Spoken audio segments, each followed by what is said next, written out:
140 देशों में लगभग छोटे बड़े 9000 सेवा केंद्रों के माध्यम से, गीता पाठशालाओं के माध्यम से ये गीता ज्ञान की सेवा चल रही है, जिसे लोग आज तक समझ नहीं पाए। तो देखिए, अब दोनों सेनाएं आमने सामने खड़ी, कौरवों की और पांडवों की। प्रक्षेपास्त्र चलना आरंभ हो चुका है, युद्ध का शंखनाद हो चुका है, सैनिकों का हृदय विदीर्ण हो रहा है। और श्रीमद् भगवद गीता महसूस होता है इसको पढ़ने से कि ये संघर्ष का शास्त्र है और संघर्ष में विजयी बनने का शास्त्र है। संग्राम में विजयी बनने का क्रियात्मक प्रशिक्षण परमात्मा इस युद्ध ग्रंथ के माध्यम से दे रहे हैं कि किस प्रकार आप विकारों पर विजय प्राप्त करो।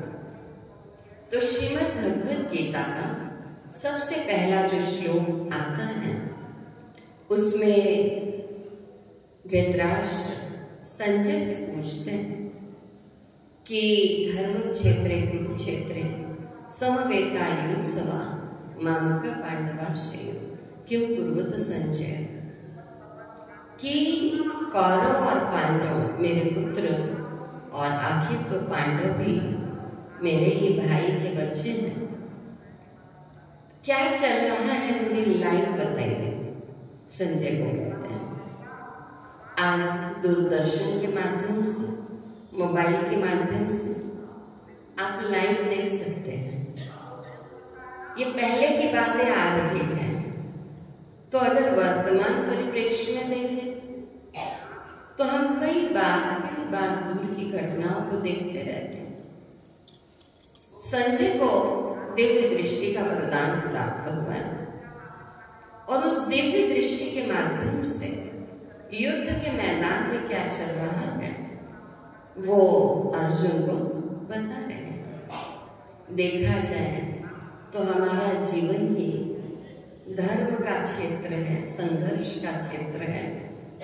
कभी सद्गुण के ऊपर दुर्गुण विजय प्राप्त कर लेते हैं, कभी दुर्गुण के ऊपर सद्गुण, कभी दैवी संस्कारों की जीत होती है, कभी आसुरी संस्कारों की, कभी कौरव प्रवृत्ति जीतती है, कभी पांडव प्रवृत्ति जीतती है। दैवी शक्तियां और आसुरी शक्तियां। अब एक बात पर हम गहराई से चिंतन करते हैं कि कुरुक्षेत्र केवल हरियाणा प्रदेश का मैदान नहीं है। किस किस ने कुरुक्षेत्र का मैदान देखा है? वो जरा हाथ उठाएं।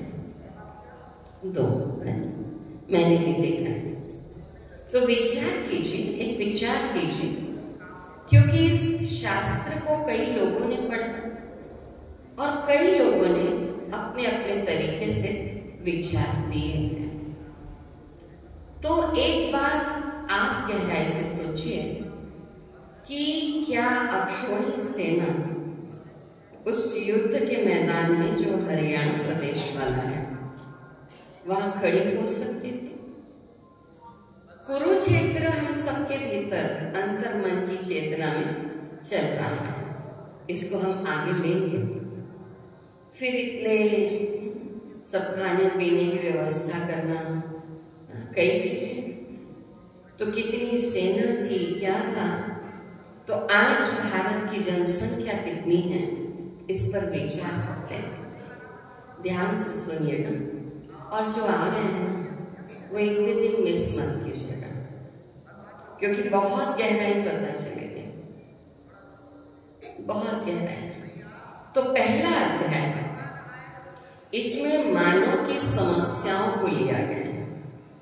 आज का मनुष्य भी अर्जुन की तरह डिप्रेशन में आ गया, तो मानव की समस्या है। दूसरा अध्याय, इसमें समाधान है कि आप डिप्रेशन से मुक्त कैसे हो सकते हैं, स्थिर बुद्धि कैसे हो सकते हैं। तीसरे से 17वें अध्याय, इसमें समाधान का विस्तार है। परमात्मा ने समाधान का विस्तार किया है और 18वां अध्याय इसका सारांश है।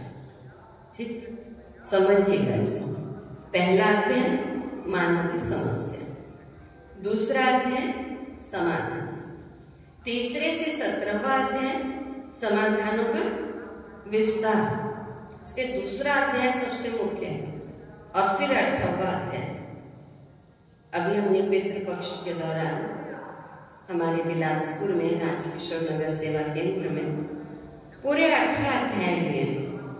चूंकि हम वहीं रहते हैं तो भाई बहनों का 18 अध्याय लेना हमारे लिए बड़ा सरल लगा। पितृपक्ष में किया, कहते एक अध्याय भी सुन लो ना तो जीवन तर जाता है।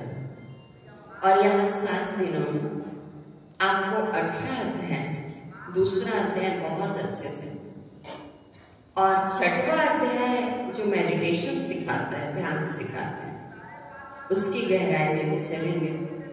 और बाकी सभी अध्याय हम थोड़े थोड़े लेंगे। तो 18वां अध्याय इसका सारांश, और इसमें अर्जुन और भगवान के बीच का ही संवाद ज्यादा है। सभी लोग लगभग अर्जुन और भगवान के बीच में संवाद है। तो आज हर व्यक्ति निश्चित कर ले कि वो कहाँ जाना चाहता है। मुख्य पात्र कौन है? भगवान और अर्जुन। बोलिएगा, थोड़ा जागृति रहेगी। भगवान और अर्जुन दोनों के बीच में संवाद चलेगा। कहीं धृतराष्ट्र आ रहे हैं, कहीं संजय आ रहे हैं। तो साक्षी कौन है इसमें? युद्ध में भाग लेने वाली अक्षौणी सेना। अब विचार कीजिए कि बस मैं और मेरे साथ एक बहन बैठ के वार्तालाप करें 2 घंटे तक। आप आए हैं इतने दूर से, आपको कहा जाए केवल आप बैठे रहो, हम दोनों ही वार्तालाप करेंगे, आप क्या सोचेंगे? 2 घंटे हमें कुछ आवाज भी सुनाई नहीं दे रही है और हम 2 घंटे बैठे हैं। दोनों दीदियों के बीच में क्या वार्तालाप चल रहा है पता ही नहीं चल रहा है। बोर हो जाएंगे कि नहीं हो जाएंगे? हो जाएंगे। अब विचार करने योग्य बात कि अक्षौणी सेना वो खड़ी है और भगवान केवल एक अर्जुन को गीता ज्ञान दे रहे हैं और अर्जुन सुन रहे हैं। तो वो अक्षौणी सेना क्या कर रही थी? उनको तो आवाज सुनाई भी नहीं दे रही थी। आज प्रैक्टिकल उदाहरण है। 5:30 बजे मैं यहाँ पर आकर के बैठी, करंट नहीं था, वातावरण में थोड़ी सी हलचल थी। मैंने कहा इस हलचल को समाप्त करो। मैंने कहा मेरी आवाज पहुंच जाएगी जब तक ये व्यवस्था होती है। मुझे विश्वास भी था कि थोड़ी देर के बाद करंट आ जाएगा, आप लोग आनंद ले पाएंगे। लेकिन आप जिनको सुनने के लिए आए हैं उनकी आवाज आप तक पहुंचना बहुत जरूरी था। तो माइक का प्रबंध किया जा रहा था। अब आप आराम से सुन रहे हैं क्योंकि कनेक्शन जुड़ गया है। तो अक्षौणी सेना केवल खड़ी है। क्या उसी समय उन्होंने स्वीकार कर लिया था क्या कि परमात्मा अर्जुन को ज्ञान दे रहे? पूरे 18 अध्याय चल रहे हैं, पूरे 18 अध्याय। तो गहराई में जाइएगा। गांधी जी ने, रविन्द्रनाथ टैगोर ने, स्वामी विवेकानंद ने, ओशो ने, सब ने इस बात की गहराई को समझा कि श्रीमद् भगवत गीता मानवता का शास्त्र है। ये हिंसक युद्ध की बात नहीं कह रहा है, ये अहिंसक युद्ध की बात कह रहा है। क्योंकि बार बार विकारों पर विजय प्राप्त करने की बात है। अब आज सब अर्जुन बन जाएंगे। मैंने कहा था कि निश्चय कर लेना आज कि मुझे अर्जुन बनना है। कौन कौन अर्जुन बनने के लिए तैयार है वो हाथ उठाओ। ये नहीं है कुछ तैयार नहीं बनना चाहते तो लंबा हाथ उठाइए, फोटो खींचो भाई इनका। ये सब अर्जुन बनने के लिए तैयार है, ताली बजा दीजिए। ये फोटो वाले भैया हमारे आ गए हैं, विक्रम भाई। चलो फिर से लंबा हाथ उठा दो। ये सब अर्जुन बनने के लिए तैयार है ना? मुस्कुराइए, मुस्कुराइए। कई बार मुस्कुराने की इच्छा नहीं हो तो भी मुस्कुराइए, क्योंकि मुस्कान सबको अच्छी लगती है। तो देखिए, अर्जुन का हृदय निराशा में डूबा हुआ है। अर्जुन ने अज्ञातवास के दौरान बहुत से युद्ध जीते थे, कई युद्ध जीते थे, लेकिन आज ध्यान से सुनिए, महाभारत में अर्जुन की दशा निराशावादी है, वो निरुत्साही है। तो मैं आपसे एक प्रश्न करती हूँ कि क्या अर्जुन को अपनी शक्ति पर भरोसा नहीं था क्या?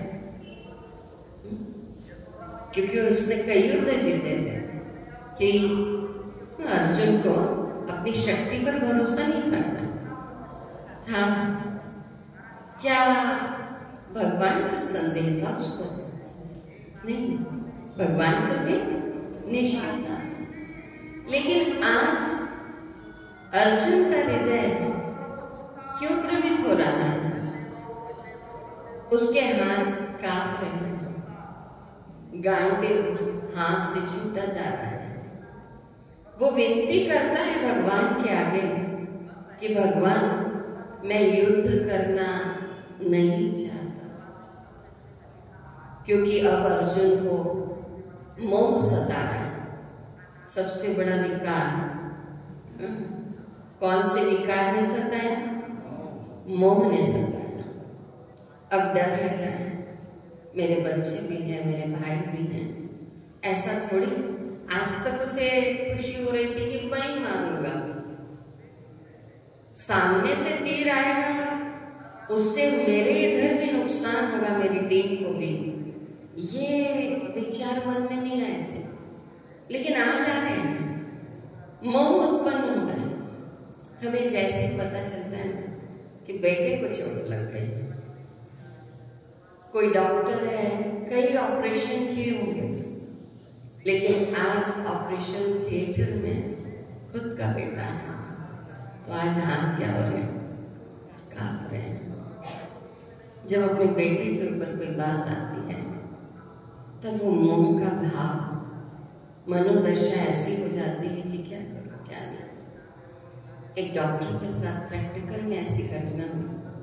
कभी कभी हॉस्पिटल में कोई केस आता है, डॉक्टर्स की भी गलती नहीं कहेंगे, कई बार होती भी है, लेकिन अभी ऑपरेशन करके वो डॉक्टर बस थोड़ा सा कुछ स्वीकार कर रहे थे, चाय पी रहे थे।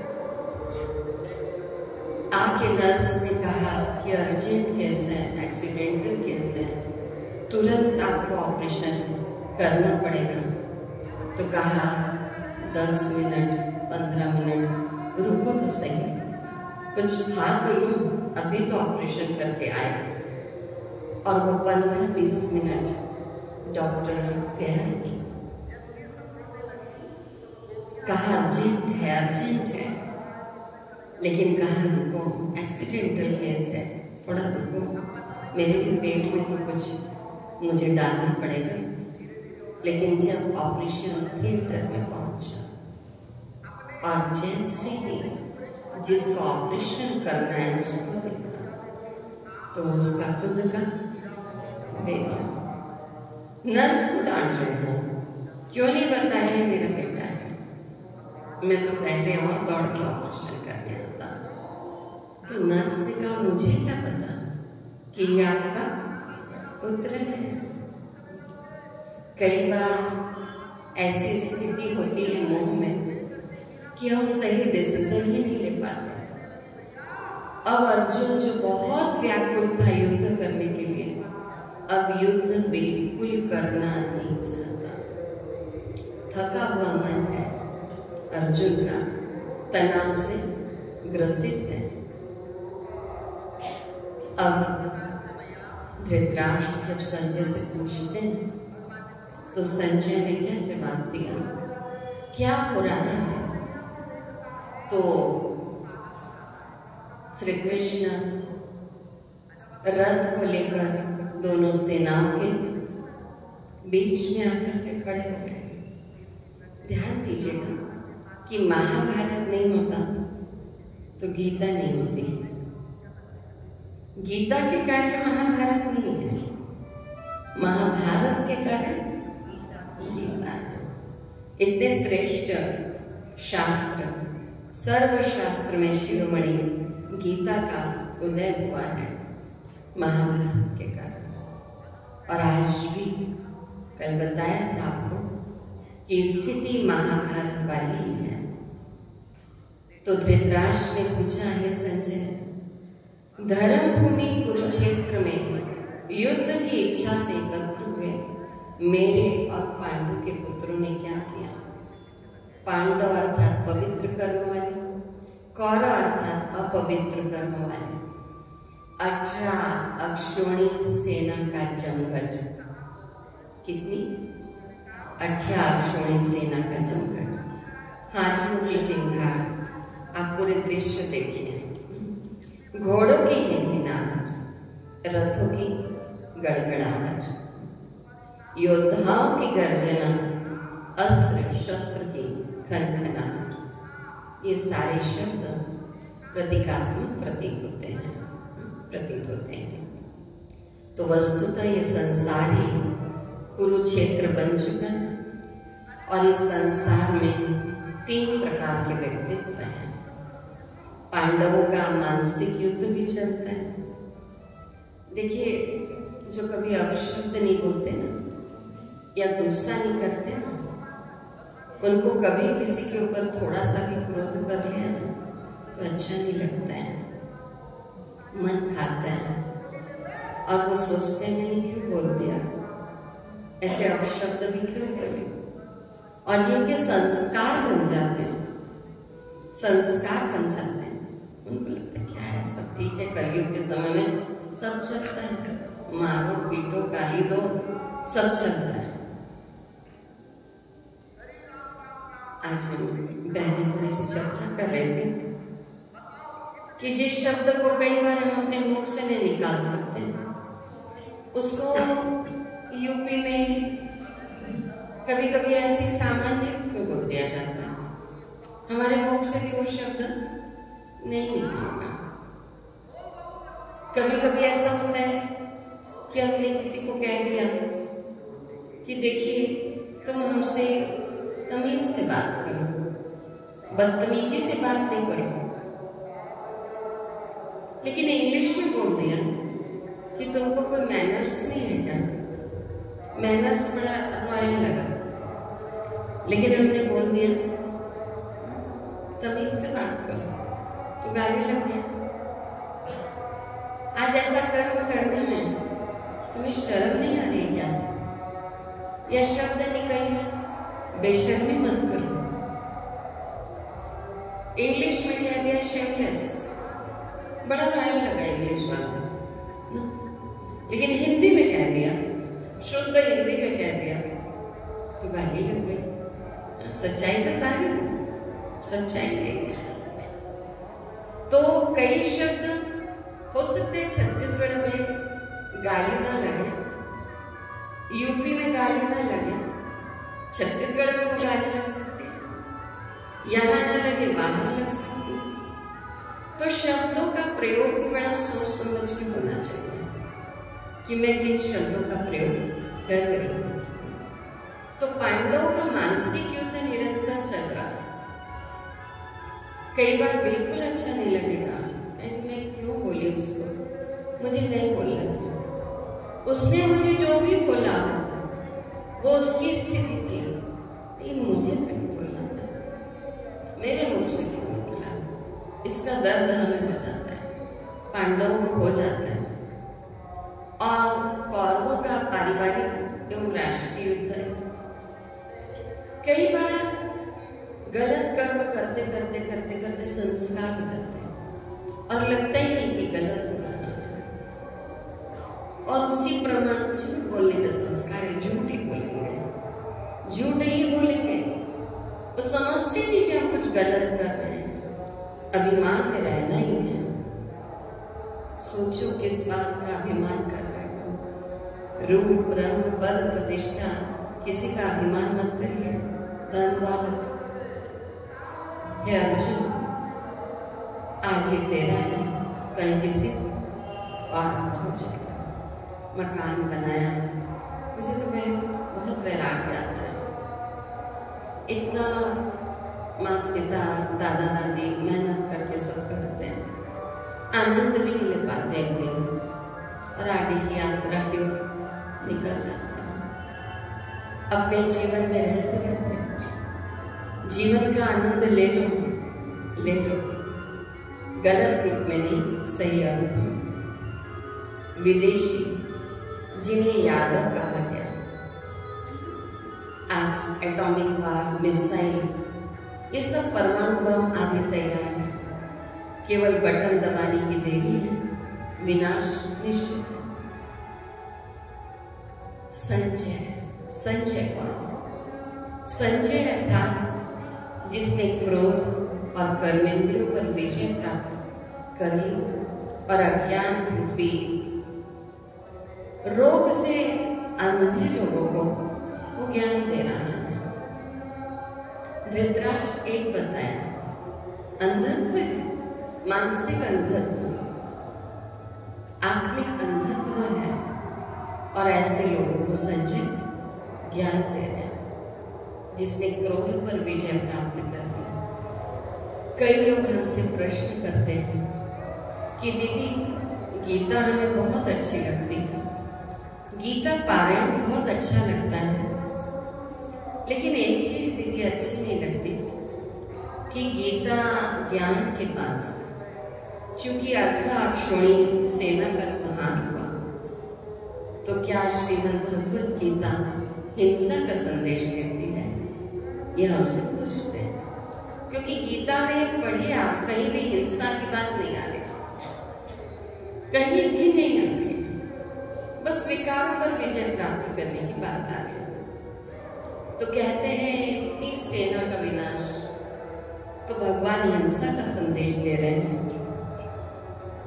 और एक प्रश्न आपके अंदर डाल रही हूं कि द्वापर के बाद, इस पवित्र ज्ञान प्रवाह के बाद हिंसक महाभारत हुआ और सुंदर संसार न आकर कलयुग आ गया। द्वापर के बाद कलयुग आ गया। तो अगर कोई एक व्यक्ति भी, शिक्षक भी, आज एक स्कूल में जाना हुआ है, मल्टीपर्पज स्कूल में, और लगभग 500 से भी ज़्यादा बच्चे होंगे, सब प्रेयर टाइम में बाहर खड़े थे, तो प्रिंसिपल सर ने कहा कि 9 से लेकर 12 तक के बच्चों को अंदर घास में बिठाते हैं, 6 से 8 तक के बच्चों को क्लासरूम में भेज देते हैं। मैंने कहा ठीक है, हम निकलने लगे। फिर मुझे आया कि 6 से 8 तक के भी बच्चे वंचित क्यों रहे, और सर ने कहा कि सब खड़े ही रहेंगे क्योंकि धूल है, मिट्टी है, उसे बच्चे बैठ नहीं पाएंगे। मेरे अंदर परमात्मा की ओर से थॉट आया कि इनको पृथ्वी माँ के ऊपर बिठा के ही रहूंगी। भले कारपेट नहीं था, कुछ नहीं था, लेकिन मैं चैलेंज को स्वीकार करती हूँ, आपको बताऊँ। तो सर ने माइक मुझे सौंप दिया, मैं कुर्सी में बैठी थी, तो मैंने कहा बच्चों बैठ सकते हो धरती माता के ऊपर? नहीं बोले। फिर मैंने कहा धूल कहाँ है, ये तो धरती माता है, मेरे देश की धरती, सोना उगले उगले हीरे मोती, मेरे देश की धरती, धरती माँ पर आप बैठोगे बच्चों। मैंने कहा अच्छा मैं बैठ जाऊं, मैं वाइट ड्रेस पहन लूं। अगर मैं बैठ जाऊं कुर्सी से नीचे तो आप बैठ जाओगे? अभी नहीं था, लेकिन जैसे ही मैं पट पर बैठी, धरती माँ के ऊपर थोड़ा ऊंचाई तो थी, लेकिन बैठ गई कुर्सी से उठ करके, तो बच्चे भी मुझे देखकर बैठने लगे। लेकिन वो उकड़ू बैठे थे, अभी भी पूरा नहीं, ड्रेस गंदा हो जाएगा इसका बड़ा ख्याल था। मैंने कहा अच्छा थोड़े देर के लिए ड्रेस गंदा होगा, धूल तो झाड़ लोगे आप, वैसे वो धूल नहीं है। तो मैंने भाई को कहा धूल देना जरा, और मैंने कहा चंदन का तिलक है, और मैंने अपने माथे पर लगा लिया उसको, जिसे धूल कहा गया, उसको मैंने लगा लिया माथे पर। और मैंने कहा लो मैंने तो मस्तक पर लगा लिया, आप बैठ सकते हो, आपने तो कपड़ा पहना। मन मैला हो, मन को सुंदर बनाओ, ये ज्यादा अच्छा है कि कपड़े आज थोड़े देर के लिए धूल में आ गए, वो तो चलेगा ना। मन को साफ बनाना है, मन को सुंदर बनाना है। बस ध्यान शुरू हुआ, ध्यान कराते कराते जो उकड़ बैठे थे बच्चे सब सुखासन में बैठ गए, ध्यान मुद्रा में। एक भी बच्चा ऐसा नहीं था जो उकड़ बैठा हुआ। ताली भी बजाओ। और 12 से 1 बजे तक पिन ड्रॉप साइलेंस बच्चे, जो शिक्षकों को विश्वास नहीं होता कि इनका सोचते प्रवचन है, लेक्चर है, हमारे से कंट्रोल नहीं होते, तो ये सफ़ेद साड़ी जो दीदियाँ पहनी इनसे क्या कंट्रोल होंगे, लेकिन पूरा कंट्रोल, पिन ड्रॉप साइलेंस। और मैंने कहा कि इसके बाद एक बच्ची या बच्चा, बॉयज़ में से गर्ल्स में से कोई एक आके सुनाए। इतना अच्छे से सुनाया उन्होंने। मुझे कोई शक्ति प्राप्त है मैं ऐसा नहीं कहूँगी, लेकिन परमात्मा की शक्ति काम तो करती है, इसका अनुभव है। मैं कुछ नहीं, मैं का समर्पण, लेकिन परमात्मा शक्ति कार्य करती है। लेकिन चूंकि प्रिंसिपल सर बैठे तो नहीं है ना यहाँ पर, प्रिंसिपल सर ने चैलेंज कर दिया था कि धूल में कैसे बैठेंगे। मैंने बोले खड़े ही रहेंगे, कितने मिनट बोलना है। और मैं भी प्राचार्य के पद पे रही हूँ, शिक्षक रही हूँ, तो 1 घंटा बच्चों को खड़े रखना मुश्किल था मुझे, तो मुझे बिठाना ही था मुझे, और बिठा दिया। सब टीचर्स ध्यान से सुन रहे हैं, प्रिंसिपल ध्यान से सुन रहे हैं, बच्चे ध्यान से सुन रहे हैं। उन्हें महसूस तो हुआ होगा कि कुछ तो है। ये पावर होती है परमात्मा की, अर्जुन की, जहाँ पर अर्जन करने का भाव है। तो 2 प्रश्न आपके अंदर भी डाल रही हूँ कि क्या श्रीमद् भगवद गीता संहार का संदेश दे रही है? द्वापर युग के बाद इतना सुंदर ज्ञान सुनने के बाद सतयुग आना था, कलयुग क्यों आ गया? इस पर हम गहराई से चिंतन करेंगे आगे। 18 अक्षौणी सेना खड़ी है। अब आप सुनिएगा एक अक्षौणी सेना का।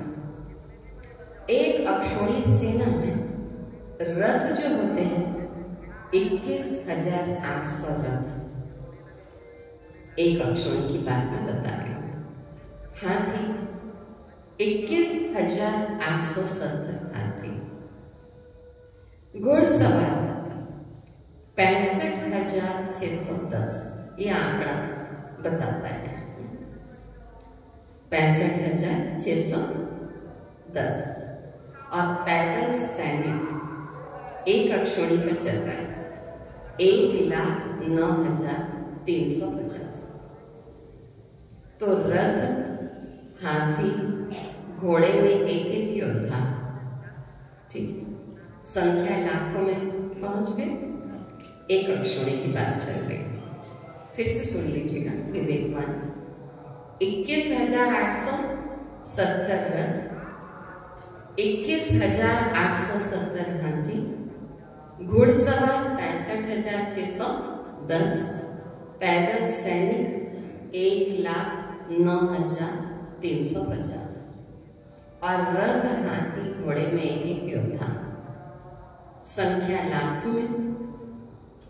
तो क्या कुरुक्षेत्र की भूमि में ये सेना आखिर एकत्र कैसे हुई? और ध्यान दीजिए, मैंने एक अक्षोणी की बात की है और बताया जाता है कि इस युद्ध में 1,66,20,000 योद्धा मारे गए। 1,66,00,000 नींद तो नहीं आ रही माताओं को, क्योंकि अभी मैथ्स की बात चल रही है। हाँ, अलर्ट हो जाइए। माताएं अलर्ट, हाथ हिला दीजिए।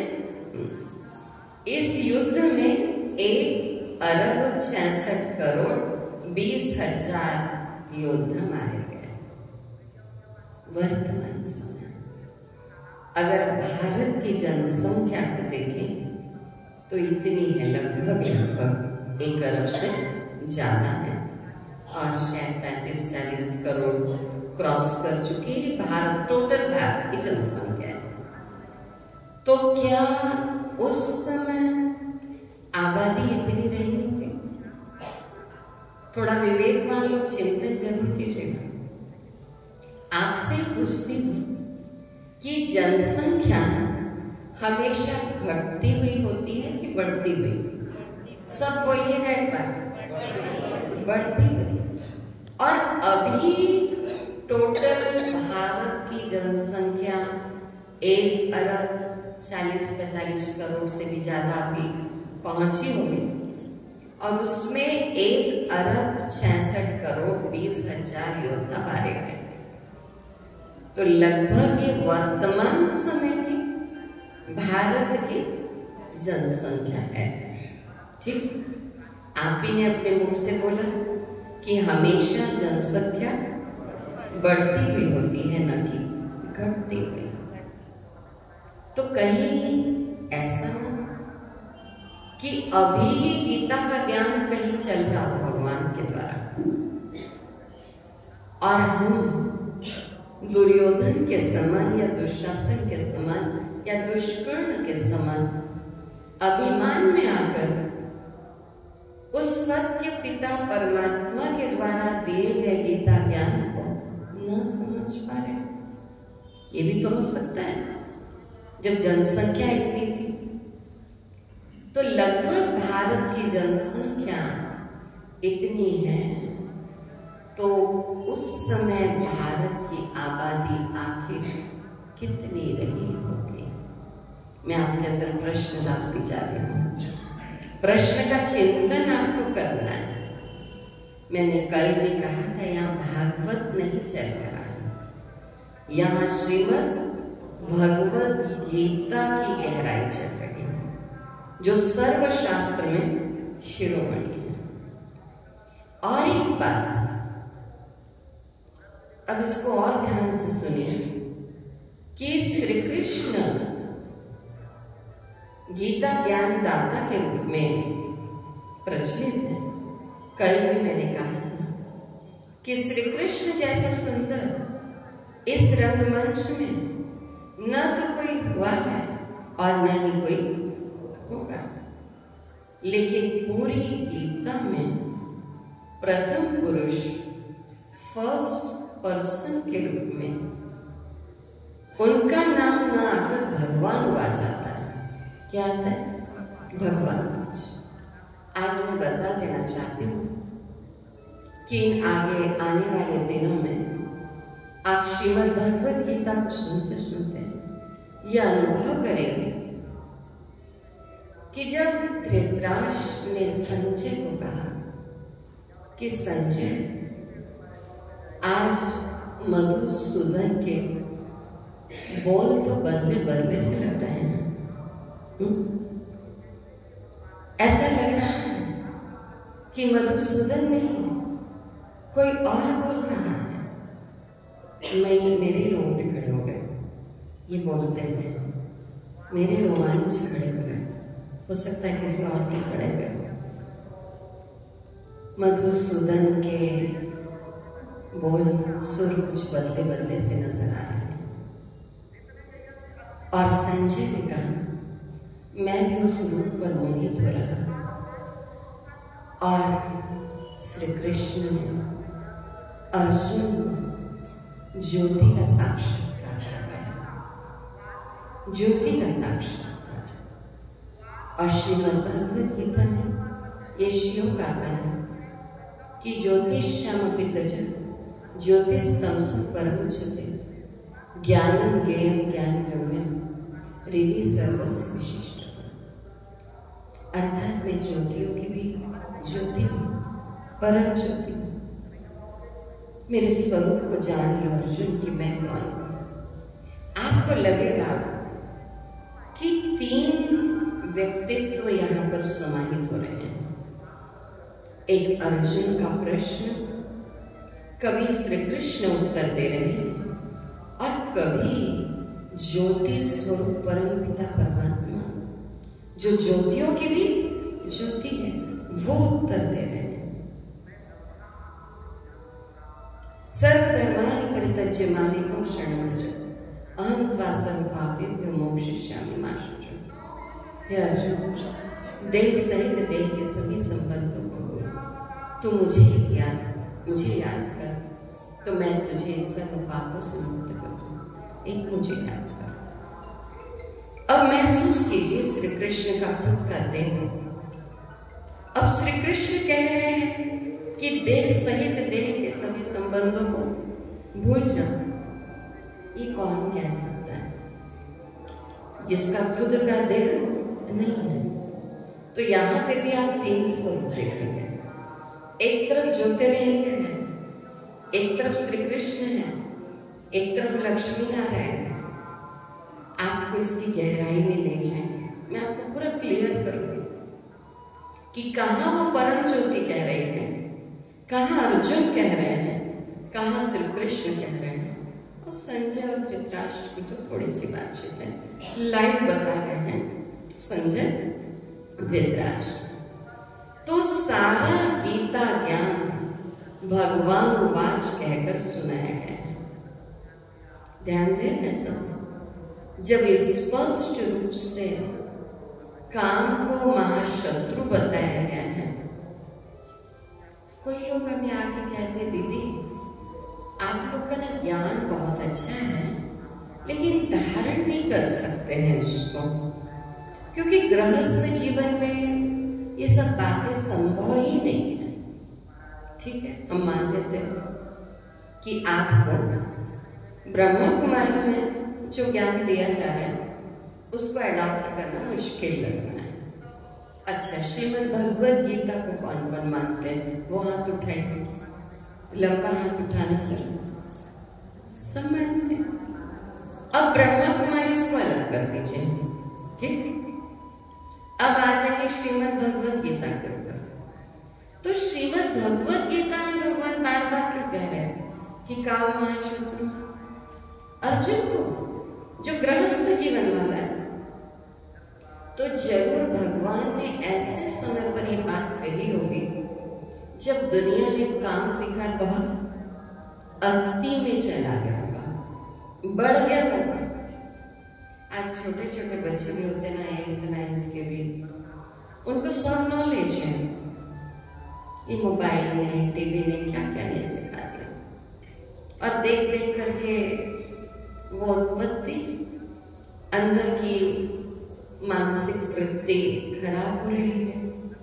तो जब ये काम विकार अति में गया होगा तब भगवान ने ये ज्ञान दिया। और ये कलयुग का ही समय है। जैसे आपको शुगर प्रॉब्लम हो जाती है तो डॉक्टर्स क्या कहते हैं? चावल छोड़ो, शक्कर छोड़ो, मीठा खाना छोड़ो, रसगुल्ला बहुत अच्छा लगता है भैया।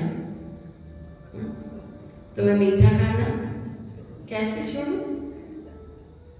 तो सोचते हैं कि चलो रसगुल्ला भी 5-6 खा लेती हूँ, फिर उसके बाद शुगर की दवाई ले लूँगी, कंट्रोल हो जाएगा। कंट्रोल नहीं है। तो परमात्मा ने जब काम विकार, क्रोध विकार, लोभ मोह बहुत बढ़ गया, तब ऐसे समय में गीता ज्ञान दिया। और अर्जुन गृहस्थी है, गृहस्थियों को दिया है। पूरी श्रीमद् भगवत गीता गृहस्थियों के लिए। फिर आप कहेंगे आपने संसार को क्यों छोड़ा? हम लोग को कहेंगे हमने संसार को छोड़ा ही नहीं है, हम संसार में रह रहे हैं। हमारी आपसे बड़ी गृहस्थी है। आप लोग को तो रंगीन ड्रेस की कितनी झंझट होगी। एक ही साड़ी रोज पहन के 7 दिन आ जाएंगे ना, तो मैं कहूँगी ये बहन रोज एक ही साड़ी पहन के आती है। रंगीन साड़ी में बड़ी प्रॉब्लम है। मुझे व्हाइट साड़ी में कोई प्रॉब्लम ही नहीं गई। अगर मैं 3 दिन से ये साड़ी पहन रही हूँ तो आप कैसे पहचानोगे कि मैं एक ही साड़ी पहन रही हूँ? तो हमको भी एक युवा समय में या टीनेज में परमात्मा की ओर से ज्ञान मिला कि बच्ची समर्पित होकर संसार की सेवा करो, ब्रह्मचर्य व्रत को अपना। तो हमने वो गृहस्थी नहीं जो छोटी गृहस्थी है उसको नहीं अपनाया, हमने बड़ी गृहस्थी को अपना लिया। और हमें विश्वास था कि हम इस गृहस्थी को संभाल लेंगे और बहुत अच्छे से संभाल लेंगे, क्योंकि भगवान ने सब सिखा दिया। मैचिंग का कोई झंझट ही नहीं है। और सफेद वस्त्र में 7 रंग समय है। मैं आपको नहीं कह रही हूँ कि आप सफेद वस्त्र धारण कीजिए, ये तो हम लोग का यूनिफॉर्म है, जैसे स्कूल का यूनिफॉर्म होता है ना। और मुझे बहुत अच्छा लगा ये यूनिफॉर्म, इसलिए मैंने 16 वर्ष की उम्र में धारण कर लिया इस यूनिफॉर्म को, अच्छा लगा। तो टोटल ज्ञान गृहस्थियों के लिए।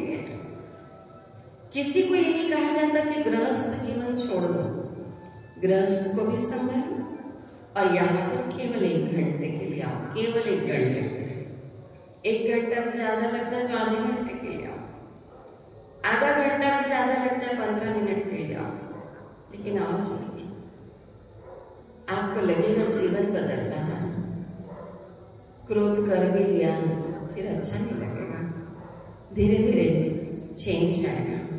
कभी कभी विकार निकलेंगे भी, लेकिन ज्ञान सुनते सुनते वो काम क्रोध खत्म होंगे। तो ये सिखा रहे हैं परमात्मा। तो इसलिए गृहस्थ जीवन को छोड़ने की बिल्कुल आवश्यकता नहीं है। श्रीमद् भगवत गीता गृहस्थियों के लिए। और भगवान ने कह दिया मन मना दो, मत त्याजी दो, मन को मेरे में लगाओ अर्जुन।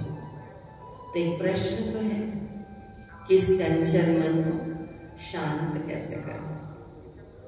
आज थोड़ा सा करंट क्या चलिए, कितनी हलचल में आ गए।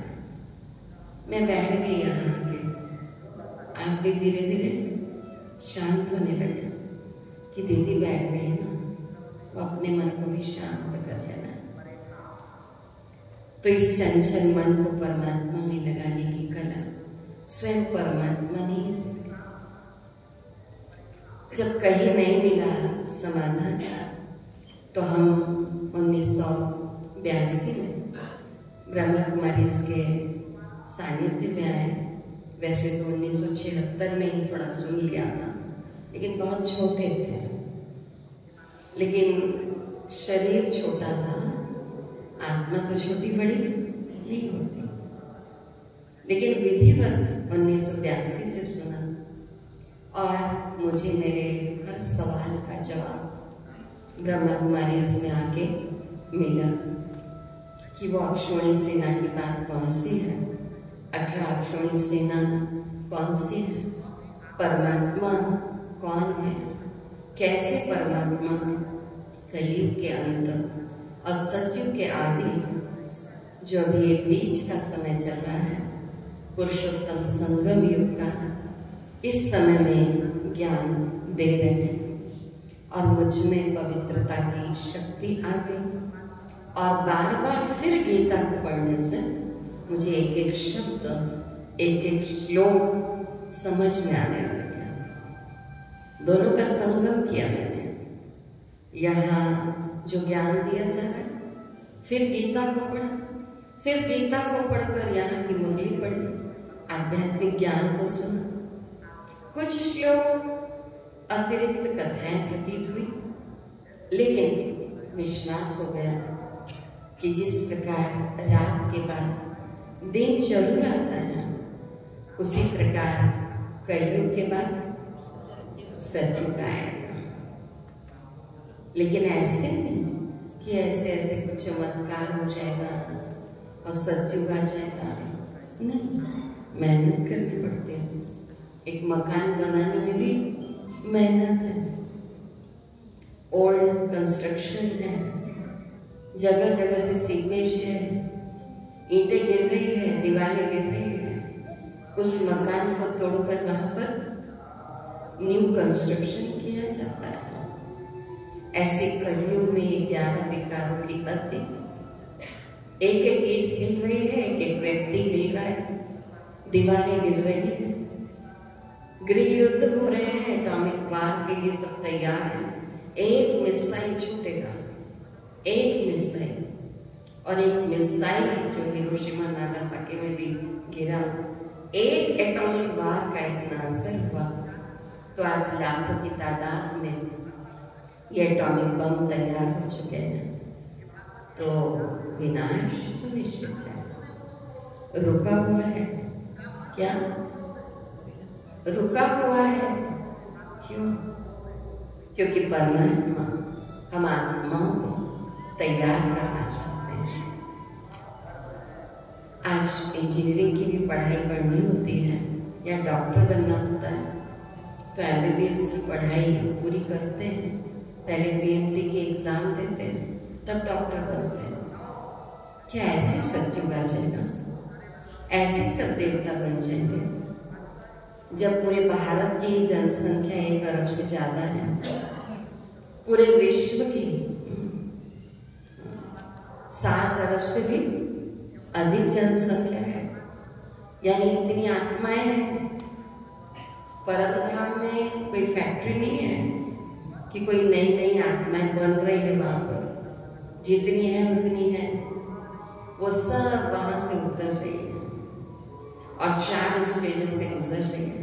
सतो प्रधान, सतो सामान्य, रजो प्रधान, तमो प्रधान, कोई अति तमो प्रधान स्टेज में है। तो परमात्मा ज्ञान सुनाकर, गीता ज्ञान सुनाकर हमें तमो प्रधान से क्या बनाएंगे? सतो प्रधान। तब ये रात से दिन अर्थात सतयुग आएगा।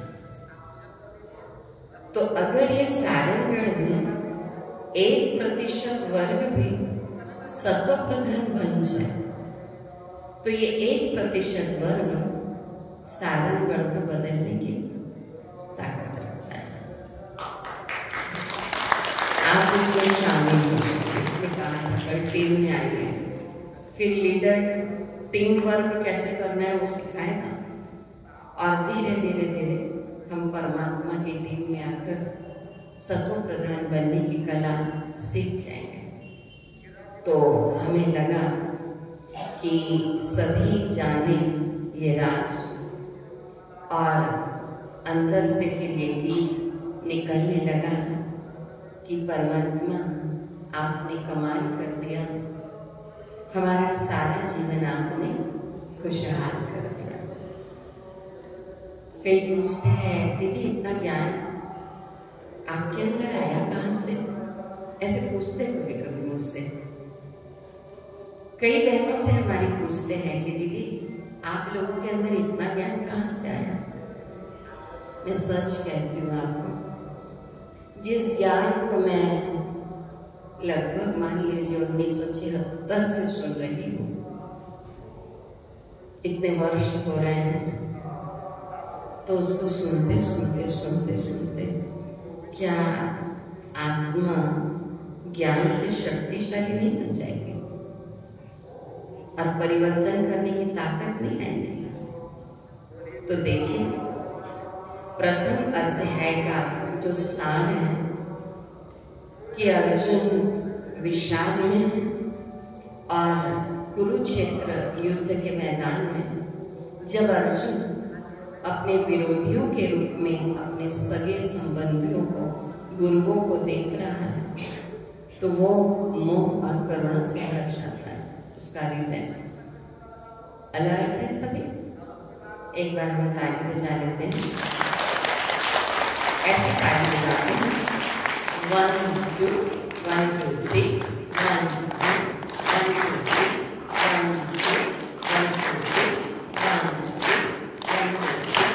1 2 1 2 3 1 2 1 2 3 1 शॉट में यहाँ बाहर काटिए शॉट से 1 2 1 2 3 1 2 1 2 3 1 2 1 2 3 1 2 1 2 3 1 2 1 2 3 1 2 1 2 मैं किसी को सोने नहीं देती हूँ,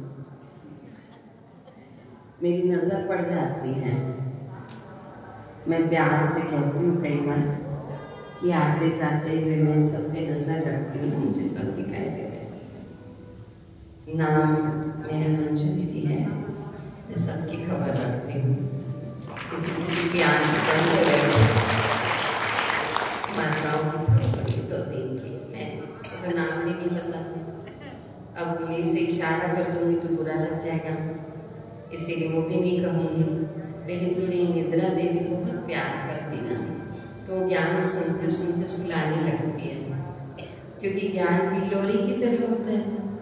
तो लोरी क्या करती है, सुलाती है, तो कोई कोई निद्रा के प्रभाव में जाते हैं। तो अब अर्जुन का हृदय मोह और करुणा से वो युद्ध करने से इनकार कर देता है और अपने शस्त्र त्याग देता है। तो इस प्रथम अध्याय में अर्जुन की दुविधा तथा विषाद का वर्णन किया गया है, जो बाद में भगवान के मार्गदर्शन का आधार बन जाता है। तो प्रथम अध्याय क्या है, विषाद योग। क्या है, विषाद योग। ठीक, तो इसमें हमने समझा ही दिया कि धृतराष्ट्र अर्जुन से पूछते हैं कि धर्म क्षेत्रे कुरुक्षेत्रे समवेतायुत्सव मामका पांडवाश्चर्य किम कुर्वत संजय, कि हे संजय कुरुक्षेत्र की भूमि में, इस पवित्र भूमि में युद्ध करने की इच्छा से एकत्रित होने के पश्चात मेरे और पांडु पुत्रों ने क्या किया। पूरे भारत देश की धरती को पवित्र धरती कहा गया है। आज हम दूसरे अध्याय की थोड़ी सी शुरुआत कर दे रहे हैं। दूसरा अध्याय बड़ा महत्वपूर्ण है, इसको हम विस्तार से लेंगे, फिर सबको सार रूप में लेते हुए 8वें अध्याय की ओर हम आगे बढ़ जाएंगे। इसलिए मैंने कहा एक भी दिन मिस मत करना। कल भी ला सकते हैं नए नए लोगों को, लेकिन आप मिस मत करना। आते रहेंगे 7 दिन तक नए नए सभी, उसके बाद भी आएंगे, क्योंकि यहाँ रोज गीता चल रही है। तो ये दूसरा अध्याय है सांख्य योग, ये पूरे गीता का सार है, जहाँ भगवान अर्जुन को शोक और मोह से दूर करने के लिए ज्ञान का उपदेश देना शुरू करते हैं। और परमात्मा अर्जुन को आत्मा की अमरता के बारे में बताते हैं और अर्जुन को उसका कर्तव्य याद दिलाते हैं कि तुम्हारा कर्तव्य क्या है।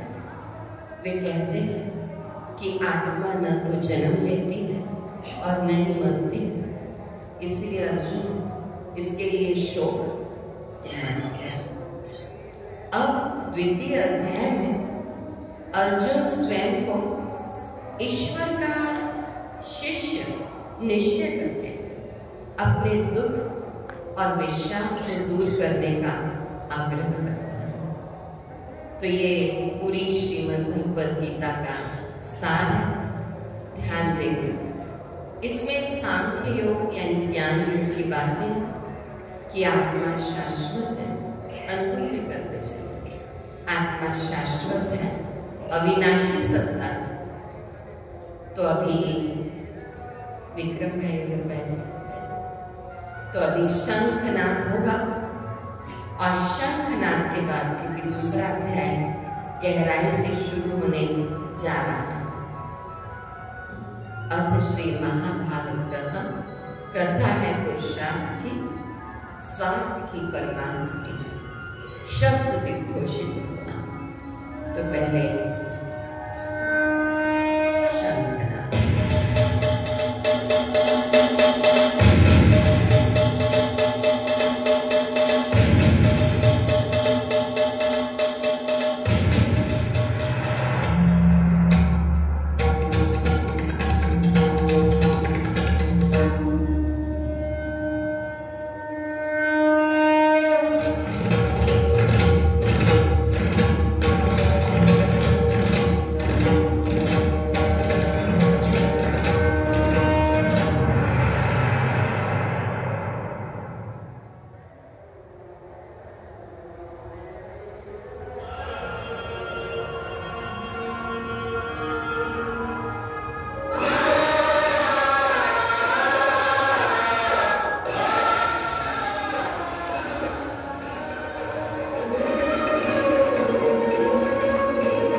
दूसरे अध्याय में 1 से 10वें श्लोक तक अर्जुन की कायरता, 11वें से 30वें श्लोक तक सांख्य योग यानी ज्ञान योग की बातें कि शरीर का आत्मा के साथ केवल एक वस्त्र जैसा ही संबंध है। जिस प्रकार पुराना वस्त्र त्याग करके नया वस्त्र धारण करते हैं, उसी प्रकार आत्मा एक शरीर छोड़कर दूसरा शरीर धारण करती है। 31वें से 38 श्लोक तक स्वधर्म के अनुसार युद्ध करने की आवश्यकता, युद्ध बाहरी युद्ध नहीं, विकारों से युद्ध करने की बात है। और 39वें से 43वें श्लोक तक कर्म योग का वर्णन किया गया है कि कर्म योग की आवश्यकता है। आप बिना कर्म के नहीं रह सकते। लेकिन अर्जुन, कर्म में योग को शामिल करो, यानी मेरी याद, परमात्मा की याद। 44वें से 72वें श्लोक तक, दूसरे अध्याय में 72 श्लोक में स्थिर बुद्धि पुरुष के लक्षण और उसकी महिमा बताई गई। तो कर्मयोग, ज्ञान योग, सांख्य योग, बुद्धि योग की बात है। और अब अर्जुन बुद्धि का समर्पण करने के लिए तैयार है। तो ध्यान देंगे कि भगवत चेतना इस संसार की सर्वश्रेष्ठ चेतना है, जो हमें अंधकार से प्रकाश की ओर ले जाती है। और यहाँ हमें प्रकाश की किरण दिखाई देती है, आशा की किरण दिखाई देती है। जब थका हारा मन निर्णय नहीं ले पाता, डिप्रेशन में चला जाता है, तो वो बौद्धिक सत्ता जो बुद्धिमानों की बुद्धि है, वो मार्गदर्शन प्रदान करती है। तो दूसरे अध्याय का दूसरा श्लोक, कुतस्त्वाकश्मलं इदं विश्वे समुपस्थितम् अनार्यजुष्टम् अस्वर्गयम् अकीर्तिकरम् अर्जुन। अर्थात परमात्मा ने कहा, मेरे प्रिय अर्जुन, इस संकट की घड़ी में तुम्हारे भीतर ये मोह उत्पन्न क्यों हो रहा है? ये सामान्य लोगों के अनुकूल नहीं है। इससे उच्च लोगों की भी प्राप्ति नहीं होती, अपितु अपयश प्राप्त होता है। परमात्मा ने कहा कि अर्जुन, ये श्रेष्ठ पुरुषों के द्वारा आश्रित नहीं है। ये मोह न ही ये स्वर्ग देने वाला है और न ही कीर्ति को देने वाला है। अशोच्यानंद शोचस्तम प्रज्ञावादांश भाषसे गतासु न गतासुंच नाम शोचन्ति पंडिता। अर्थात भगवान ने कहा कि तू न शोक योग्य, जो शोक करने योग्य मनुष्य है उनके लिए शोक करता है, न शोक करने योग्य मनुष्यों के लिए तू शोक करता है। बात तो पंडितों जैसी करता है अर्जुन, बात तो कैसी कर रहा है? कैसी कर रहा है? पंडितों जैसे। परंतु जिनके प्राण चले गए हैं उनके लिए, और जिनके प्राण नहीं गए हैं उनके लिए पंडित जन शोक नहीं करते हैं।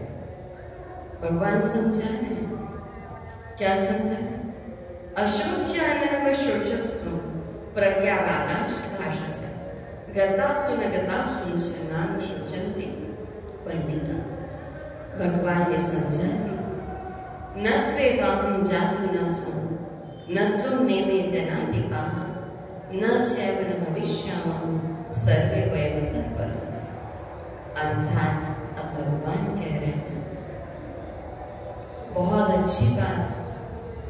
अब 3% को आप देखिएगा इसमें, एक है अर्जुन, एक है श्री कृष्ण, और श्री कृष्ण के भीतर जिस ज्योति का अवतरण हुआ है वो ज्योति अब कह रही है कि किसी काल में मैं नहीं था और तू नहीं था, तथा ये राजा लोग नहीं थे, ये बात भी नहीं है। श्री कृष्ण की आत्मा और अर्जुन की आत्मा, अब वो ज्योति भी उसमें प्रवेश करके इस बात को समझा रही है कि किसी काल में मैं नहीं था, तू नहीं था, ये राजा लोग नहीं थे, ये बात नहीं है। और इसके बाद भी मैं, तू और ये राजा लोग नहीं होंगे, हम सभी नहीं रहेंगे, ये बात भी नहीं है। यानी परमात्मा ने आत्मा का ज्ञान दे दिया कि ये वस्त्र है, ये शरीर ये वस्त्र है। मैं आत्मा इस शरीर में परमानेंट हूँ क्या? अभी मैं आत्मा हूँ तो ये शरीर में हलचल है। अभी इस शरीर में से आत्मा निकल गई तो यहाँ उठेगा, इस चेहरे पे वैसी मुस्कान रहेगी। ये परिवर्तनशील है। तो भगवान ने कहा न जायते मृते वा कदाचित् नायं भूत्वा भविता वा न भूयः अजो नित्यः शाश्वत यं पुराणं न हन्यन्ते हन्यमाने शरीरे। यानी ये आत्मा किसी काल में भी न तो जन्मती है और न ही मरती है, तथा ये उत्पन्न होकर फिर होने वाली ही है। ये सदा है क्योंकि ये अजन्मा है, नित्य है, शाश्वत है, सनातन है। शरीर के मारे जाने पर भी ये नहीं मारा जाता। वासांसि जीर्णानि यथा विहाय नवानि गृह्णाति नवोपराणि तथा शरीराणि विहाय जीर्णानि अन्यानि संयाति नवानि देहि। भगवान ने कह दिया जैसे मनुष्य पुराने वस्त्रों को त्याग करके नया वस्त्र धारण करता, वैसे ही जीवात्मा पुराने शरीर को त्याग करके नए वस्त्र को धारण करती है। नैनम छिन्दन्ति शस्त्राणि नैनम दहति पावकः न चैनम क्लेदयन्ते आपो न शोषयति मारुतः। इस आत्मा को शस्त्र नहीं काट सकते, इसको आग नहीं जला सकती, इसको जल गीला नहीं कर सकता और वायु सुखा नहीं सकती। प्रकृति के 5 तत्व भी मिट करके आत्मा को कोई नुकसान नहीं पहुंचा सकते। वो मैं तो 2 शब्दों का प्रयोग रोज चलता है, मैं और मेरा। तो मैं यानी मैं आत्मा और मेरा यानी शरीर। तो ये शरीर विनाशी और आत्मा अविनाशी। आत्मा कभी मरती नहीं। एक गीत है बहुत सुंदर। आज मैं जब जा रही थी स्कूल में तो एक अर्थी जा रही थी तो मैंने नमन किया। कहते अर्थी जा रही है, अरथी यानी उसमें से जो सारथी है वो चला गया, आत्मा चली गई, वो सत्ता चली गई। तो एक गीत याद आया। कौन सा गीत विक्रम भाई जो हमेशा बजाते थे? दुनिया को पानी सिकंदर, हर कोई आता है आके चला जाता है, कोई ना ठहरा यहाँ ना ठहर पाता है। तो अभी हम 2-3 मिनट ध्यान करेंगे। समय प्रबंधन का मैं ध्यान रखती हूँ जरूर, क्योंकि टाइम है 5:30 से 7:30 तक का। 5:30 बजे आकर बैठ जाती हूँ। मैं आत्मा इस शरीर का आधार लेकर यहाँ विराजित हो जाती हूँ। आप भी आ जाइएगा। और इतना ऊंचा ज्ञान सुनाते सुनाते मुझे बहुत खुशी होती है, मैं बहुत आनंदित होती हूँ। मैं कर्म योग की ओर जाती हूँ, मैं मेहनत के वैराग्य की ओर जाती हूँ कि सब कुछ है मेरा, कुछ नहीं मेरा, सब है मेरे, कोई नहीं है मेरा। आत्मा अकेली आई है और अकेले जाना है। तो इसलिए तैयारी तो करनी चाहिए। जीवन भी जीना है बहुत अच्छे से और साथ साथ सब कुछ छोड़ना भी पड़े। तो हम एक मुसाफिर हैं। वो गीत सुना है, मुसाफिर हूँ यारो, न घर है ना ठिकाना। हमारा घर है असली परम धाम, शांति धाम। तो चलिए एक श्रेष्ठ भाव में जानते हैं, इस गीत को बहुत गहराई से सुनते हैं और महसूस करते हैं, फिर इस कमेंट्री का आनंद लेंगे। 2 मिनट के लिए इस गीत को सुनिए।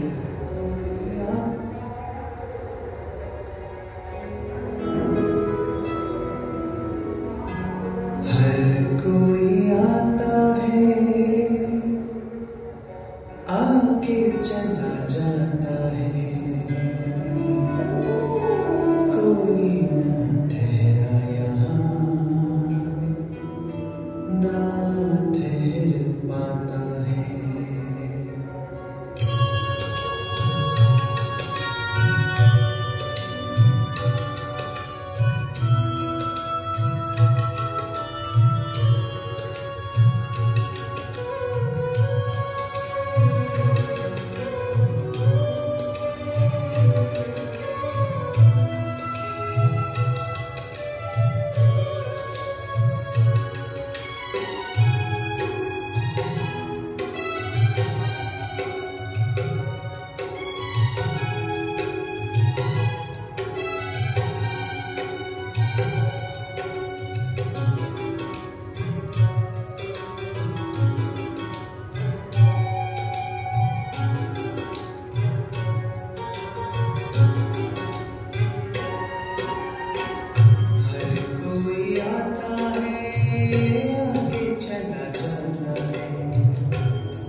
गुरूर है मैं क्यों करता है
तूफान सिकंदर क्या से क्या कर गया, गया जब वो जहां से खाली हाथ ही गया। तन्हा सा था वो मंजर भीड़ भरे इस जग में, तुझको संभलना है जीवन के पग पग में। ईश्वर को साथी बना ले, वक्त चला जाता है, हर कोई आता है आगे चला जाता है। कोई न ठहरा यहाँ न ठहर पाता है। जीवन का अंतिम सत्य है, इसलिए जीवन बहुत अच्छे से जीना है और इस सत्य को भी स्वीकार करते हुए जीवन का आनंद हम ले सके। यही जीवन का लक्ष्य कि मैं एक शांत स्वरूप आत्मा, मैं एक शांत स्वरूप आत्मा। शांति शांति शांति, ओम शांति ओम शांति। ओम शांति। अभी सभी खड़े हो जाएंगे।